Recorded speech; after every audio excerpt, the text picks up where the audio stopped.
Abanyakibine cya amuda ekiri kugita abakristo barukurugo rwo mu itware rya Mbarara bakakorera heru y'itware erizo batandukanye uruzinduko rwabo rw'umwaka ogu kandi aba bayakirwa muri Nyamitanga parish hamwe na Kibona parish kandi kutwiza umukaravani twiza kubagana tuza kwitu tuba twemere ntanda tukwetera abazire bitu abatwerurire hamwe tusanga umuparisezi kandi tubaretere ntanda yo kwitiriza kwitu abantu bino bwetaje winji kwata abari kuza gukora byone kwatene by'umutima iby'amagara iby'amaka makaminji garimo kutabanguko tugatebekine abembezi ba amuda bashobora habunji baresero ruzinduko rumparishe zezi twegesana to sharpeninga each other as abajungu kubagamba iron sharpens iron so izo bari kubanzanira kwega umwaka ogu twizira mu parish ya Nyamitanga twatayirana na parish ya Kibona iziro mu rutayayo rwabire kugeza ku cyondoza twashanga bine ebizubu ebitari handi Yesu mazima bayumusite konka harimo aboro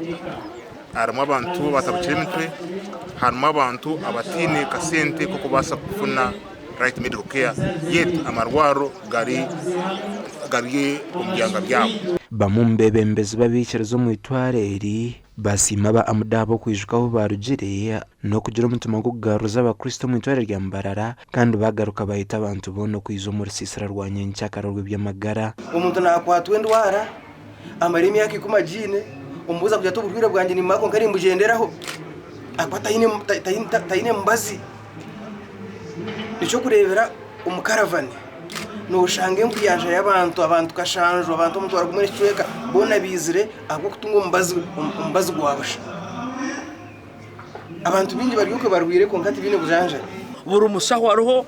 buri mbaze roho kandi byona ne byabusha so tubakunga tubagambira ngubwijo mbwingi ningo mbagane aha birungi by'abana banyu mbagane aha birungi bya amuda kwatirira abo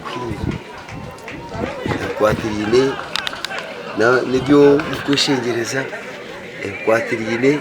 iby'amakaye byone ko amakari go makuru cyane giti nakakase cyukuraga kubibanya kafakara tukasigaza bicho binomuzo